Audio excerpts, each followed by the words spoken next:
Tu n'aurais pas une collection d'estampes japonaises? Non. Mais j'ai la collection complète de Lucky Luke. J'adore!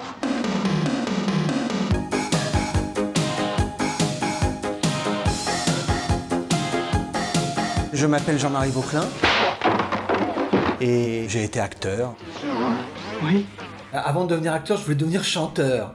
Moi, c'était la chanson qui me plaisait beaucoup. J'aurais aimé devenir chanteur. D'un côté, c'est le Canada et de l'autre, les USA. J'ai fait 2 disques, moi, personnellement, de 45 tours.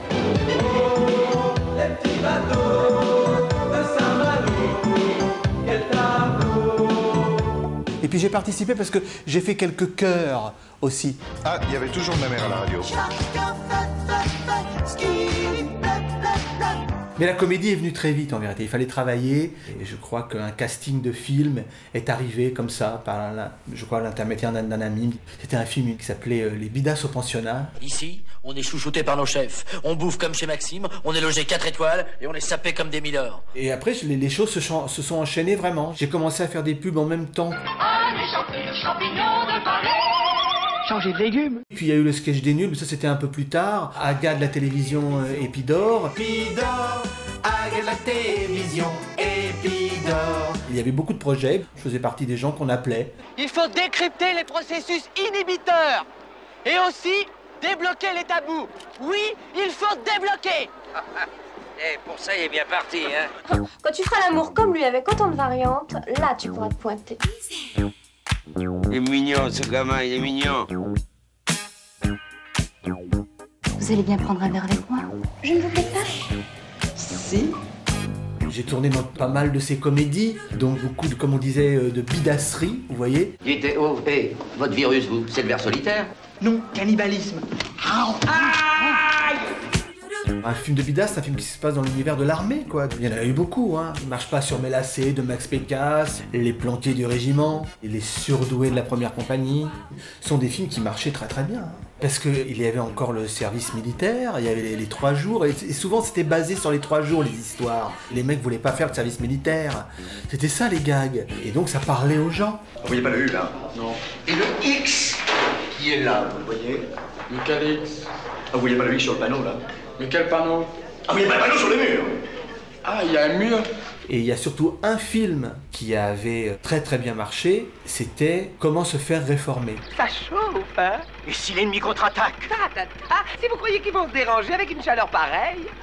Et ce film-là avait fait plus de 2 millions d'entrées. Oui, justement ce que vous disiez tout à l'heure, vous aviez dit que vous pensiez que...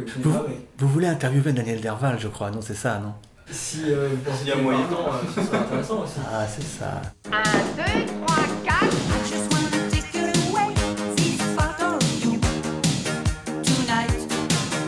Je m'appelle Daniel Derval et je suis acteur. Toujours. Quand on est acteur toute sa vie. Déjà au lycée, je m'entraînais déjà un petit peu. Et ensuite, j'ai très vite rencontré des gens dans ce métier et j'ai commencé à faire du café-théâtre. Et après, mon premier boulot en théâtre, vraiment, avec des comédiens chevronnés, c'était la dame de chez Maxime, de Feydeau. Donc en province, un Feydeau, c'était salle comble, mais tous les soirs, pendant 90 jours, ça forme les comédiens un petit peu. Ça vous fait rire? Non, mais ça me fait pas rire du tout. Non, mais c'est mon boulot. Moi, j'ai été viré de l'armée il y a 2 mois et je fais ça pour gagner ma vie. J'ai un ami qui m'appelle un jour et il me dit, il y a un film qui se fait sur l'armée, il faut absolument que tu ailles passer une audition là-bas. Et c'était pour le film Comment se faire réformer. Pour se faire réformer, il y a l'art et la manière. Pour se faire réformer, sans se faire repérer. Il restait le rôle du gars qui veut se faire exempter parce qu'il est homosexuel. Mais tu es pas mon minou. T'es à contresens. T'as mis la longueur dans la largeur. Regarde. Oh, c'est dégradant. Il faut même faire son lit. Comment se réformer, ça a été une explosion. Mais c'était un phénomène. Je me souviens, j'étais dans le bus et les gens parlaient de ça. Ah, t'as vu, est-ce que t'as vu comment se faire réformer? Pour un bruit sec et court, pliez le buste brusquement en contractant l'abdomen. Et ce qui s'est passé, c'est que le premier a eu tellement de succès que les producteurs ont dit il en faut un autre, tout de suite. et l'autre était nettement moins bon. Tu veux un chanteur? Bah t'as qu'à prendre le fakir. Hare Krishna, Hare Krishna, Hare Krishna. Et le troisième, alors une catastrophe. Je viens de déposer une plainte contre X. Contre X? X comment? C'est à vous de le retrouver, X, comment? Je veux bien retrouver X, mais pas comment. Ils avaient trouvé que l'armée, ça allait comme ça, on allait être flics. Et donc on était les flics venus d'ailleurs. Merci, mais je suis trop ému d'être commissaire. Philippe Clair, alors je peux te raconter ce que me racontaient les gens qui travaillaient, la technique. On tournait, les réformés se portent bien, et le problème c'est que Philippe Clair, de temps en temps, il disait « Bon, alors je vous donne 2 heures de repos là ». Et la script venait me voir et me disait « Oui, 2 heures de repos, lui il va pas se reposer, il monte avec la petite dans la chambre là-haut. » Non, vous comprenez, oui, dans la vie, quand on sent quelqu'un qui vous aime. Ah, je n'ai pas dit ça. Ah ouais, je sais, non mais c'est pareil, c'est pareil. Évidemment, le film qui devait se tourner en 3 semaines, il prenait 6 semaines. Mais nous, on était très contents parce qu'on était payés. Donc, on voulait bien qu'il y aille matin, midi et soir. C'était pas gênant. De la nuit des temps à l'ère moderne, il y a toujours eu les hommes des tavernes. Toutes ces comédies avec ces titres à rallonge, c'était un genre de cinéma un peu nouveau hein, pour l'époque. Je pense que ces films-là sont arrivés à la fin des années 70. Tout simplement parce que l'érotisme ne fonctionnait plus. Donc les réalisateurs et les producteurs se sont dit qu'est-ce qu'on pourrait bien faire et pourquoi pas des comédies. Au Cinoche, on n'a rien inventé de mieux que le coup de pied au cul, la tarte à la crème. Charlot, De Funès étaient des spécialistes. Regarde. Un film érotique se tournait en 3 semaines, un peu avec un budget X. Et les films comiques se sont faits avec le même budget. Ah, l'argent. C'était des films qui coûtaient peu, mais qui pouvaient rapporter. Écoute, chérie, avec le pognon que je tirais de cette affaire, je pourrais aller dans les discos déguisés en clown, on me léchera les bottes. Et Pécasse, au tout début, il faisait des films érotiques. Et un jour, il m'avait appelé pour tourner, et pourquoi pas, moi je ne savais même pas ce que c'était. Et après, je me retrouve dans un film érotique. Je t'ai mal fait l'amour? Non, tout est de ma faute, c'est moi qui suis... Et c'est après que j'ai commencé à faire des comédies avec lui. Les 68, c'est par où? C'est par là-bas. C'est situé entre le 67 et le 69. Il avait adoré mon rôle dans Comment se réformer, et après, dans tous les films de Pécasse, il y a toujours une folle, c'est moi. À l'époque, il n'y avait pas de film sur les homos, et c'est vrai que s'il y avait un personnage d'homo, c'était automatiquement un comique. Moi, j'ai fait quand même un rôle homo sur presque 10 films. Ça m'a permis de bosser, ça ne me gênait pas plus que ça en plus. Il m'arrivait de faire la folle aussi dans la vie, donc c'était pas très gênant. Joue les folles. L'adjudant, il a horreur de ça. Les folles? Mais t'es folle, t'es fou, je suis marié, j'ai un gosse. Mais dans la vie, quand je sortais et que des gens m'arrêtaient en me disant « Oh, vous avez vu en vidéo », c'était toujours très sympa. Très honnêtement, je n'ai jamais eu une réflexion, jamais, parce que c'est de la comédie et ça les avait fait rire. Et si ça les avait fait rire, eh ben ça va, c'est gagné, quoi. Je peux dire quelque chose? Oui. C'est pas mal avec des jeunes filles aussi. Saint-Tropez, star of the sun, is a life de l'iceberg, on tape mon fin. De 3 semaines pour s'éclater. Là, on fait un shampoing. Quoi? Monokini, minikini. J'avais fait un making-of du film de Pécasse quand on est à Saint-Tropez. On va partir ici, comme ça, sur la petite. Pécasse, avec lui, on s'amusait beaucoup. Action. Partez. Non, vous la refaites le son, le texte. C'est pas vrai. De toute façon, on tournait toujours avec lui au soleil. Hein. Tous ces films, c'est au soleil, comme ça les filles sont à poil et c'est mieux, quoi. Tu vois, il n'y a plus qu'à mettre au four avec des petits oignons. Moi, quand j'arrivais pour un film de Pécasse, je retrouvais l'assistant, je retrouvais le directeur de production, je retrouvais la script. C'était les mêmes, tout le temps les mêmes. C'était la famille, quoi. Qui est-ce qui m'a pincé les fesses? C'est moi, c'est les miennes. Comment ça, les miennes? Ah oui, c'est mes fesses. Non, tu m'as pincé les fesses. Oui, alors c'est les miennes, ce qui est à toi est à moi. Ah d'accord, oui. Mais les filles, souvent, elles ne refaisaient pas les films. Hein. Il fallait être dans l'idéal féminin de Max. C'est une comédienne qui avait grossi, elle se faisait jeter direct. Il n'en voulait plus. Je suis censé faire quoi, là? Je ris ou je lui éclate la tête? On s'est rencontrés sur Fausse les Fers, c'est légionnaire. C'est là qu'on s'est entrevus, quoi. Et après, on s'est retrouvés avec Daniel, donc, sur Les Planqués du Régiment. Oh, un ovni. On avait déjà un passé. On était des vedettes de films de bidas. Et on est convoqué par les producteurs. On dit d'accord et tout ça. Et on dit, ben, et le cachet? On pourrait parler du cachet. Et il dit oui, alors le cachet, on n'a pas beaucoup d'argent et tout. Et avec Jean-Marie, on saute par-dessus le bureau presque. On le prend comme ça au col, les deux. On dit, écoutez, nous, c'est tant, sinon on ne le fait pas. C'est à prendre ou à laisser. Mais il va falloir que vous les donniez. Hein. Ok, c'est bon. Allez, fais-lui les contrats, c'est bon. Et voilà, comme ça, on tournait à l'époque. Voilà, une époque formidable quand même. Et lui, il est là. Il nous défie. Il se goberge. Ça fait le cul par terre. Moi, j'arrive là-dedans un peu comme un abruti qui veut se cacher parce qu'il est poursuivi par des espions russes et je me réfugie dans une caserne. Vous êtes chou. Et c'est un souvenir incroyable avec Paul Prébois. Voici le char russe. Voici le char américain. Le char chinois. Bah, attendez, je vous laisse... Des photos d'exploitation? Je vous laisse les sortir. Mon Dieu. Ah là là, mon Dieu. Oui, c'est les photos qui étaient affichées sur le devant des... Oui, oui, oui. Oh bon, bah là... oui, bon, bah ça là... passe de commentaires. Oui, voilà. Bon. Bah, Michel Modo. Et il louchait très bien dans La Grande Vadrouille, souvenez-vous. Il louche aussi. Ah, ça c'est Daniel, ça c'est... Ah oui. Ça, c'est les scènes de douche. Il se trouve que dans les films de bidas, il fallait une scène de douche. Parce qu'en province, les demoiselles allaient beaucoup au cinéma voir des films de bidas parce qu'elles savaient qu'elles pourraient voir des hommes nus. Mais il n'y avait pas que les filles. Hein. Et c'est vrai que le distributeur, Monsieur Létienne, il tenait beaucoup. S'il n'y avait pas de scène de douche, il demandait « Ah, c'est pas mal, mais il faut une scène de douche. » Et il n'y avait pas d'argent s'il n'y avait pas la scène de douche. Hein. Ah ben... si, c'est vrai. C'était comme ça. Si, c'est vrai, c'est vrai. Ah bah oui. Ah bah là. Vas-y, hein. Bah c'est Daniel. Mais ce qui est intéressant, c'est où j'ai été trouvé ça. J'ai dit, mais attendez, vous avez le costume pour être en SM et machin et tout. Il me dit, non, où est-ce qu'on va trouver ça et tout. J'ai dit, bah écoutez, moi, si vous me donnez un peu de sous, je peux essayer d'aller trouver le costume. Et donc, je vais dans un sex shop. La fille, elle me dit, c'est pourquoi? Je dis, bah c'est pour un costume, pour moi. Un costume pour vous? Vu la bête?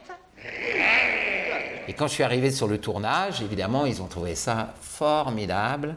On n'est pas du quartier, on arrive de Draguignan. Oh, bah perdez pas votre temps alors, allez draguer ailleurs, bande de rigolos. Draguer, comme ça. Beau bois de Boulogne. Ah là là, les Brésiliennes du Bois de Boulogne. Ça, c'est quelque chose. Ça, c'est quelque chose, les Brésiliennes du Bois de Boulogne. Quelle ménagerie, mais... Il y a des superbes tigresses, hein. Ouais, à part que ce sont des tigres. Oh, bah t'as qu'à regarder en haut et pas en bas. Moi, je suis arrivé un petit peu comme ça. Je crois que le metteur en scène a dit « Ah, il faut trouver quelque chose. Jean-Marie, écoute, il y a ça, est-ce que tu accepterais de faire un satire ?» Et je dis « Oui, pourquoi pas Ah, c'est pas la peine de crier si fort pour si peu de choses, hein. Oh. Hein? Café, merguez, Oui. sandwich. Oui, merci. » Que dire? C'était tellement surréaliste et réalisé par Robert Thomas. En tant qu'auteur de théâtre, il a fait Piège pour un homme seul, qui a été acheté dans le monde entier, traduit, joué partout. Il avait fait aussi 8 femmes. Quand il a tourné Les Brésiliennes du Bois de Boulogne, il avait déjà fait Mon curé chez les nudistes et Mon curé chez les Thaïlandaises. Et donc, quand il a eu ce projet, il avait raconté le film pendant un repas à Jacques Létienne, qui était vraiment le grand distributeur de ces films et d'autres films aussi. Oui, il a fait des films américains. Jacques Létienne, il était distribué bien sûr par tous les circuits, UGC, Gaumont. Et Jacques Létienne, ça l'a fait beaucoup rire. On lui dit, écoutez, Robert, écoutez... on va le faire. On va le faire. Mais sans rien, sans une ligne, sans quoi que ce soit. On le fait.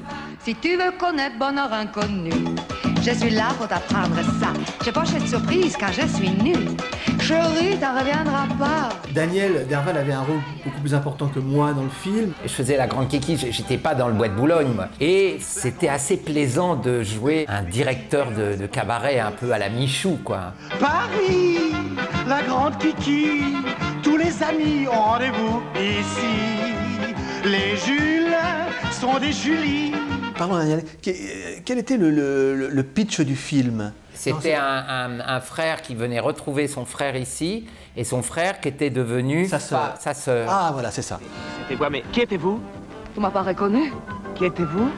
Je suis ton frère, Antonio. Si maman te voyait. Ah! Et c'était drôle. Pendant la préparation du film, avec Daniel Derval, on était allé rendre visite à la production. Et dans le couloir, on voit un attroupement. On se dit, mais qu'est-ce qui se passe? Ils avaient passé une annonce dans le journal pour recruter des figurants. Et il y avait des vraies prostituées. Et on a retrouvé ces gens-là sur le tournage. J'ai bien travaillé, hein? Eh ben tant mieux. Eh ben dis donc, c'est pas le Pérou, hein? Non, c'est le Brésil. Et moi, une fois, je me baladais place Blanche, après le film, j'étais avec un ami producteur, et tout d'un coup, j'entends quelqu'un qui m'appelle « Mais Jean-Marie, Jean-Marie oh !»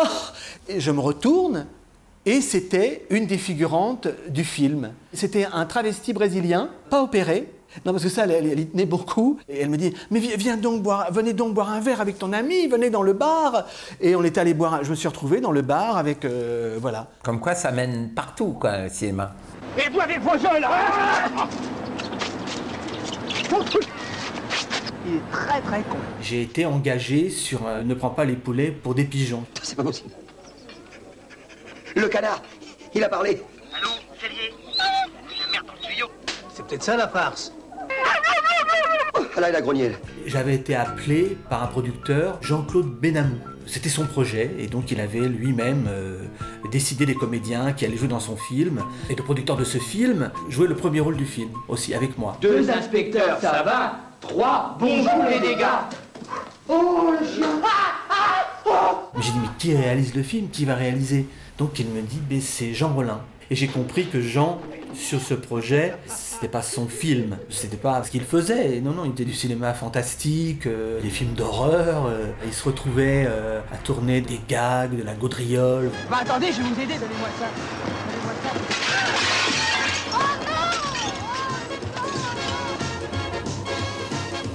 Il détestait le film. Jean a détesté ce film, on peut le dire. Voilà, il n'était pas content du résultat. Et Jean avait fait une petite participation pour se venger un petit peu. That's true. Je constate avec plaisir que vous savez vous entourer des personnes les plus compétentes et les plus finement comiques. On a vu venir la fin de ce genre de film. Ça s'est arrêté parce que ça ne marchait plus trop bien. Oui, le cinéma a changé. Les gens sont devenus peut-être un peu plus exigeants. On se disait, tiens, il n'y a plus de projet. Alors que c'est vrai que pendant une dizaine d'années, tous ces films se sont enchaînés, on travaillait, ça faisait travailler pas mal de comédiens. Mais quand on tournait dans ces films, on ne tournait pas dans autre chose. Tu ne pouvais pas aller postuler pour aller dans d'autres circuits. C'était mal vu, c'était pas de la comédie, c'était à foutre à la poubelle. Et c'est vrai, on pensait, nous, être connus du milieu du cinéma, mais c'est pas vrai, pas vraiment, quoi. Vous savez, pas vraiment.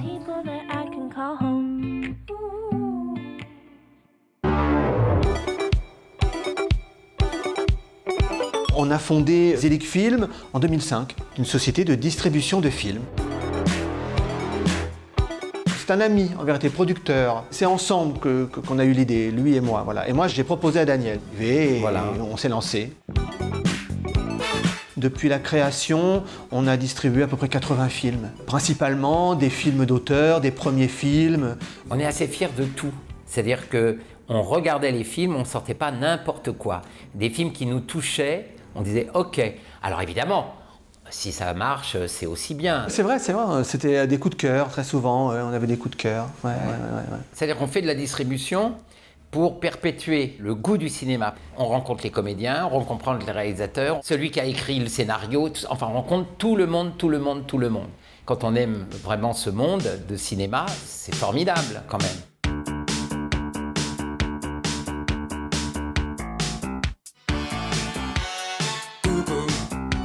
C'est moi la bavure, j'ai de la minerie dans ma doublure. Je suis au regret de vous annoncer que je viendrai pas tout seul ce soir. En effet, avec moi j'ai tout un bazar ringard. Un film dans lequel d'ailleurs joue Daniel Derval, qui s'appelle On se calme et on boit frais à Saint-Tropez, ou enfin, vous chercherez quoi. Puis il est question de boire frais et de se calmer à Saint-Tropez.